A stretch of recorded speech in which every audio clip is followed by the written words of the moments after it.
पैदा कर देंगे तो देश नरक में नहीं जाएगा। आपका देश संसार में विश्व गुरु था और आज भी रहेंगे, लेकिन आज आप पिछड़े हुए हैं। क्यों? चरित्र के चलते। व्यक्ति संसार में कोई भी आगे होता है तो चरित्र के बल पर। जिस आदमी का समाज में चरित्र गिर जाता है, देखिएगा उसका मस्तक झुक जाता है। लोग उसको द्वार पर बैठने नहीं देते हैं। जब रास्ते चलते हैं तो लोग हंसता है, डिठियाता है, क्रोध करता है, गुस्सा करता है उस पर। क्यों? वह चरित्र का हीन है। इंग्लिश के विद्वान कहते हैं good character is the man foundation of life. पवित्र आचरण ही मानव जीवन का स्तंभ होता है। इसलिए अपने आचरण को सजाना चाहिए। ऐ माँ, अपने आचरण को सजाओ।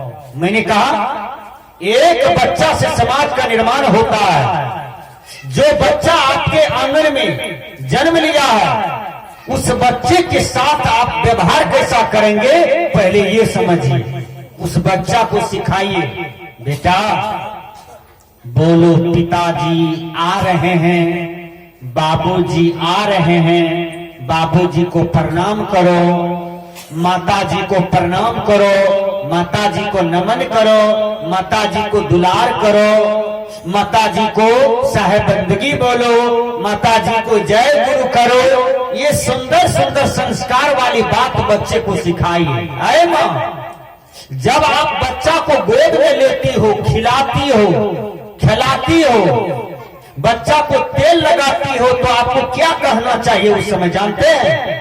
आप बच्चा को कहिए शुद्धोसी रेता बुद्धोसी निरंजनोसी संसार माया परिवर्जतोसी। आए पुत्र, तुम शुद्ध हो, तुम मुक्त हो, तुम परमात्मा का रूप हो, तुम देह नहीं हो, तुम आत्मा हो। ये मानव चोला मिला है आत्म कल्याण के लिए। इसलिए पुत्र, तुम बड़े होकर के सूर बनना, वीर बनना, क्रांतिकारी बनना, समाज सुधारवादी बनना, मानवतावादी विचार को फैलाना। इतना सुंदर सुंदर ज्ञान की बात उस बच्चा को दीजिए। उसी समय जिस समय तेल लगाते हैं, वो बच्चा एक दिन दुनिया में कुछ बनेगा। आप क्या कहते हैं? बच्चा को तेल लगाते हैं और क्या कह रहे हैं? एलसन, बेलसन, धोबिया के पाठसन, कुम्हरा के चाकसन। वो बच्चा कुम्हरा बनेगा कि धोबिया बनेगा? ये कौन फकरा कर रहे हैं? विचार कीजिए। अरे आप सुंदर सुंदर ज्ञान की बात बच्चे को बताइए। एक बार मेरा कार्यक्रम कलकत्ता में चल रहा था और एक छोटी सी बच्चिया प्रणाम करने के लिए आई और वह कई दिन तक आते रहे। मैं एक दिन प्रश्न कर दिया बच्ची से, बच्ची इस मोहल्ले में, इस गली में ढेर बच्चे खेलते हैं, तुम क्यों नहीं खेलती हो उसके साथ? कहा बाबा, ये बच्चा माँ को गाली पड़ता है, ये बच्चा अपने पिताजी को भी गाली पड़ता है, ये बच्चा गंदी गंदी बातें करता है बाबा, इसलिए हमारा मम्मी पापा बोले हैं बेटा इनके साथ में न खेलना, इसलिए नहीं खेलते। हमने कहा मम्मी और पापा मत बोलो बेटा, ये संस्कार गंदा है, यह शब्द भारत का नहीं है। माँ को माँ बोलो, पिता को पिताजी बोलिए, बाबा जी बोलिए, बाबूजी बोलिए, कितना बढ़िया शब्द है। और मम्मी कहते हैं, आप पापा कहते हैं। यह विदेशी संस्कृति मत अपनाइए। आज छठियार में, बढ़ी में लोग करते क्या है? केक कटवाता है, बच्चा के हाथ में छुरी देता है। ये कौन संस्कार है?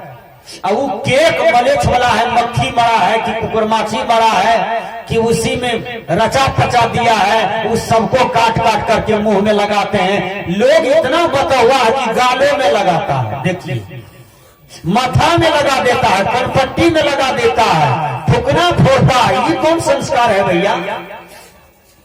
आज हम लोग जहां बैठे हैं, मैं धन्यवाद देता हूं दिलीप बाबू को। आओ, यहाँ के कुछ युवक मुझे YouTube पर देखे हैं और उसको दिमाग में आया कि ये संत को बुलाया जाए। मैं बहुत साधुवाद किया। उसने कहा बाबा मेरे दरवाजे पर पानी का फिल्टर है।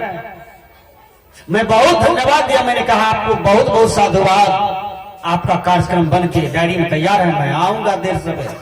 पत्थरदेवा से चला आते आते भीड़ क्या कहते हैं देर हो गया, क्योंकि पत्थरदेवा वहां जादवों की बस्ती है, उस समुच्चा गांव लगभग में मेरा ही शिष्य है। जब जाता हूं तब मुझे देर लग ही जाता है।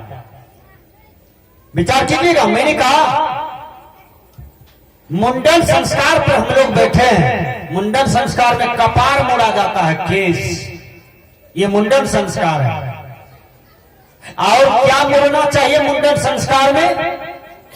अरे कपार मोड़ दिए तो ये मुंडन संस्कार है कि आपने बच्चा का जो गर्भ से बाल आया, उस बाल में आज संत महात्मा आशीर्वाद देकर के उसको हटा रहे हैं।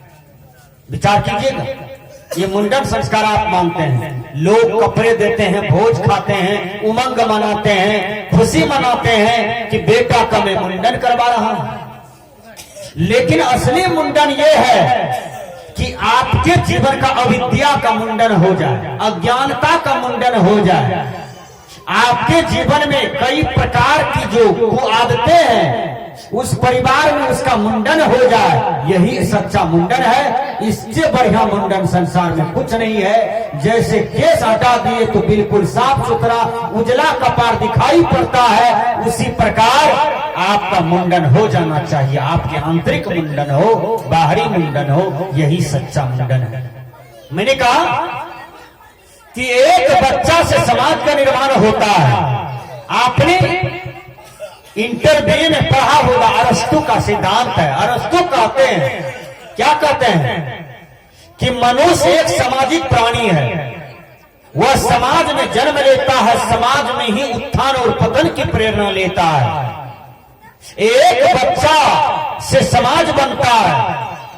यदि वह बच्चा के जीवन में सही शिक्षा है, सही दीक्षा है, तो वह बच्चा देश का राष्ट्रपति बनता है, प्रधानमंत्री बनता है, मुख्यमंत्री बनता है, बड़ा बड़ा एमपी बनता है, डीएम, एसपी, कलेक्टर, इंजीनियर, बढ़िया डॉक्टर बन के तैयार होता है। लेकिन उस बच्चा को जीवन बनाने में माता पिता का हाथ होना चाहिए। हम कैसा बच्चा पैदा किए हैं? 5 वर्ष का बच्चा है, बापे को गाली दे रहा है, वो कैसा संस्कार है? 5-6 वर्ष का बच्चा है, दादाजी को थप्पड़ मारता है, दादाजी के मां लगा करके गाली दे रहा है, वो कैसा बच्चा है? इसलिए विचार कीजिए, गर्भ में बच्चा है, आपको सेब खाने की जरूरत है, बढ़िया बढ़िया फल खाइए, डॉक्टर की परामर्श लीजिए, अच्छा डॉक्टर का क्या खाना है, परामर्श लेकर के दूध का ज्यादा सेवन करना है। और ध्यान में 5 मिनट 10 मिनट बैठिए। अरे मां, आप बुद्ध पैदा कर दोगे, आप महावीर पैदा कर दोगे।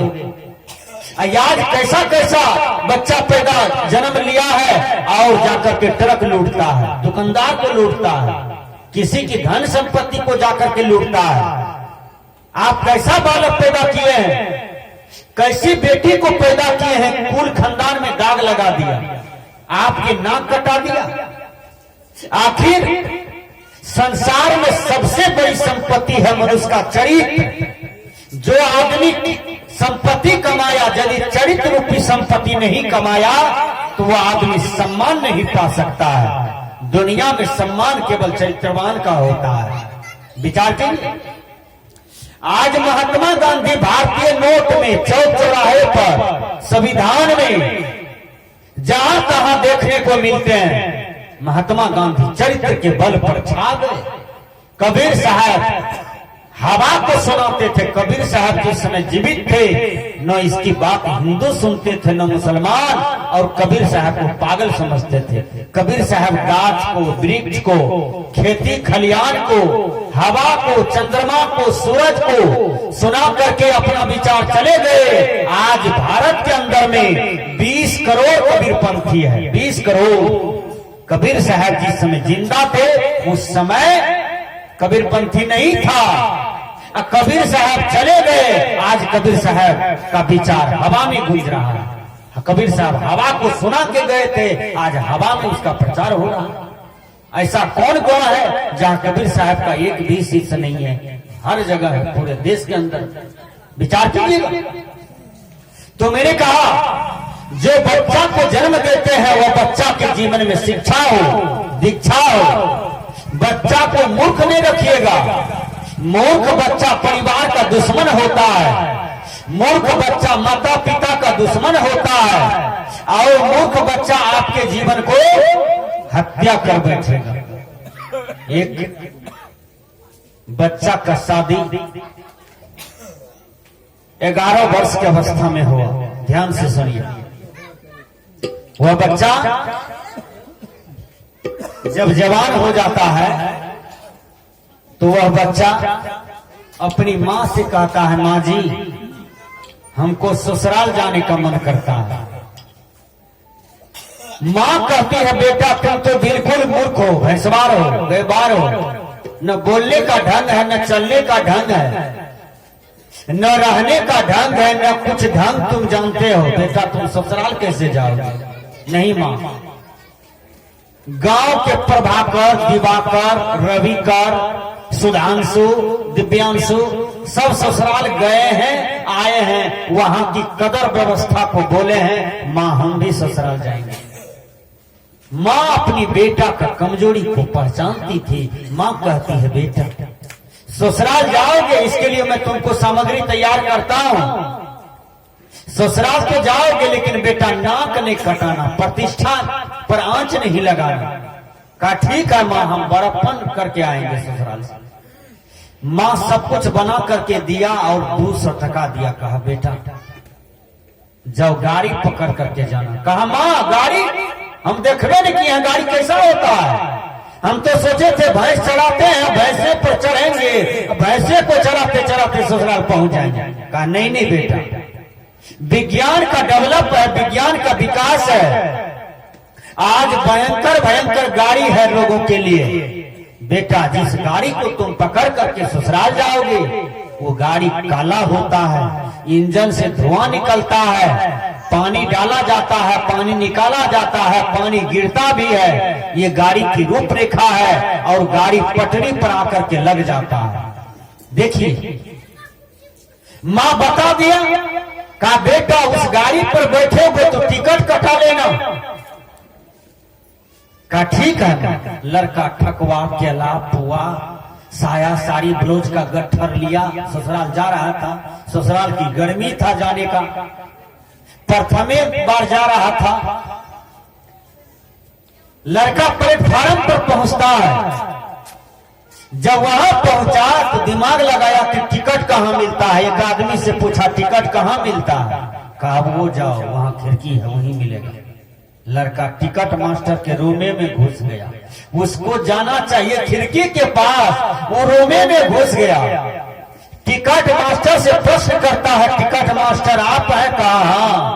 कहा 1 टका लीजिए, हमको टिकट दीजिए। कहा ठीक है, बोलो कहाँ का टिकट चाहिए?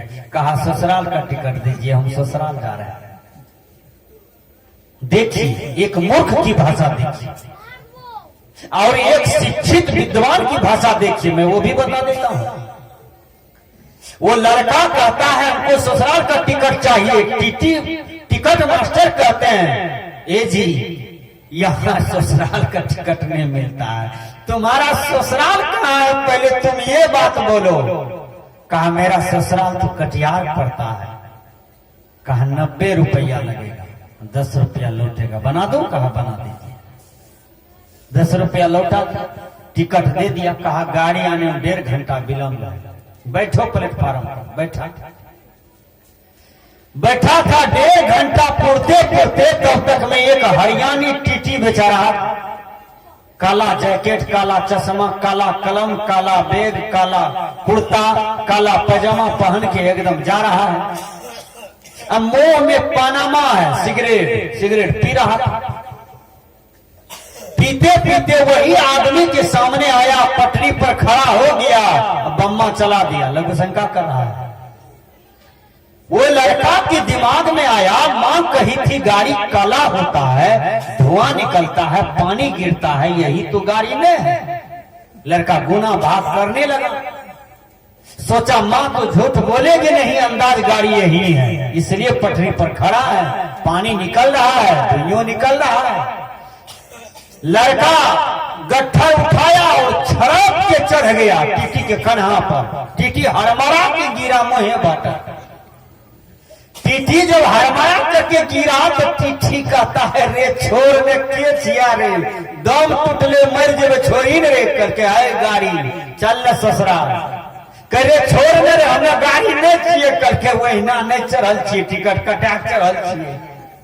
टीटी कहे रे छोड़ ने रे मर गलिए रे करके वहीना चढ़ल छिए, टिकट कटलिए तब चढ़ल छिए। विचार कीजिएगा। तो अपने बच्चा को मूर्ख रखिएगा, इसी तरह से आपके गला पर भी चढ़ेगा, ऐसे भी आपको दबोचेगा। इसलिए माता शत्रु पिता वैरी एन बालों न पठती विद्याहीना न सुबंते हंस मध्य बकोयथा। बच्चा देखने में कितना सुंदर है, कितना सुंदर लड़की है, अब कितना सुंदर लड़का है, यदि उसमें गुण नहीं है, बोलिए सुंदरता का स्वभाव होगा। महाकार देखने में सुंदर है, लेकिन महाकार खजरी बाजार में कई टका किलो बिकता है। बोलिए 1 टका किलो है कहीं पर महाकार का दाम, उसमें क्वालिटी नहीं है, गुणे नहीं है, लेकिन देखने में तो सुंदर है। महाकार से सुंदर कोई फल नहीं होता है देखने में, लेकिन सेब को रख दीजिए खोजरी बाजार में, वही सेब 150 टका किलो बिकता है, क्योंकि उसमें गुण है। कबीर साहब ने कहा मानुष तेरा गुण बड़ा मन से आवे काज, हार न होते आभरण त्वचा न बाजन बाज। सदगुरु कबीर कहते हैं हे मानव, तुम्हारे गुण बड़े होते हैं, तुम्हारे मांस काम में नहीं आता है, हड्डी के आभूषण नहीं बनते हैं, तुम्हारा शरीर का एक भी काम में कुछ भी नहीं आता है। यदि यह मनुष्य की विशेषता है तो मनुष्य के गुण का विशेषता है। मैं धन्यवाद देता हूं आप लोगों को, आप लोग जगे हुए पुरुष हैं तन्हा की धरती पर। कबीर मैं है यहाँ पर, मैं बहुत दिन से जानता हूं, लेकिन मैं आपसे पूछना चाहता हूं चंद्रमा क्या है? एक भी आप बोलिए चंद्रमा क्या है? चंद्रमा देवी देवता है कि चंद्रमा पीली मिट्टी है? चंद्रमा पीली मिट्टी है, चंद्रमा देवी देवता नहीं है। क्योंकि दक्षिण अमेरिका के वैज्ञानिक नील आर्मस्ट्रांग 50 SA वो चंद्रमा पर चढ़ा था और चढ़ के आया, उसने शोध किया ये तो मिट्टी है। दुनिया के लोग ऐसे ऐसे कहते हैं हे चंदा मैया बेटा दिया, बेटी दिया, दुल्हो दिया, सब चीज हमारे समाप्त कर दुख सुख। वो पीली मिट्टी है, उसको कौन है डगड़ा के तरह जो सुनेगा। चंद्रमा से रोशनी कैसे आ रहा है? जैसे हम लोग बाजार से मैकेनिक सब सामान खरीद के लाते हैं, सूर्य में चार्ज करते हैं और रात में जलाते हैं, वो झकझक रोशनी। उसी प्रकार सूर्य से चंद्रमा चार्ज होता है, पीली मिट्टी चार्ज होता है, और उसका रोशनी है शीतलता, बिल्कुल मिठास रोशनी है। देखिए चंद्रमा मिठास रोशनी देता है। और सूर्य आग की गोला है, और सूर्य से ऊपर तारा है, और तारा से ऊपर शून्य है, और शून्य से ऊपर कहीं कुछ नहीं है। ये दुनिया के लोग कहता है ऊपर वाला, ऊपर वाला। किसको ऊपर वाला कहते हैं? बेटा किसने दिया? ऊपर वाला। बेटी किसने दिया? ऊपर वाला। दुल्हा किसने दिया? ऊपर वाला। जमीन किसने दिया? तो ऊपर वाला। इतना सुख शांति किसने दिया? तो ऊपर वाला। अरे ऊपर वालों बोलने वालों, किसी ने आज तक ऊपर वाले को देखा है? झूठ क्यों बोल रहे हैं? कबीर साहब ने कहा हृदय बसे ते ही राम न जाना, अब कहीं कबीर खोजे आसमाना। हृदय में जो बसने वाले राम है उसको तुम जान। आओ बाहर में जब भगवान को मानता है, बाहर में राम को ढूंढता है, बाहर में कृष्ण को ढूंढता है, बाहर में ब्रह्मा विष्णु महेश को ढूंढता है, तो ये ढूंढना बेकार है, क्योंकि बाहर में कोई दिव्य शक्ति नहीं है। वह दिव्य शक्ति केवल चेतन में। आत्मा का बोध हो तो संसार में लोगों का भटकना बंद हो जाएगा। खुद को जाने बिना दुनिया परेशान है। खुद में ही खुदा है, आत्मा में ही परमात्मा है। आत्मा और परमात्मा दो चीज नहीं है। आत्मा और भगवान, आत्मा और देवी देवता दो चीज नहीं है। यदि आप लोग शिक्षित हैं, पढ़े लिखे हैं, तो मेरा शब्द को समझिए मैं क्या कर रहा हूं। क्या कर रहा हूं?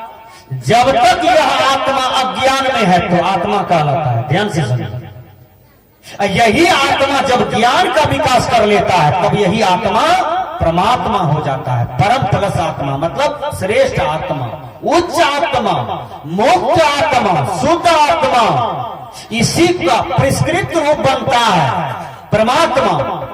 इसलिए परमात्मा बाहर नहीं है, परमात्मा ढूंढने की वस्तु नहीं है, परमात्मा प्राप्त है, परमात्मा साक्षात्कार करने की जरूरत है। जैसे राम परमात्मा हो गए तो राम ने कर्म के बल पर परमात्मा हो गए, कृष्ण परमात्मा हो गए, कृष्ण कर्म और साधना से परमात्मा हो गए।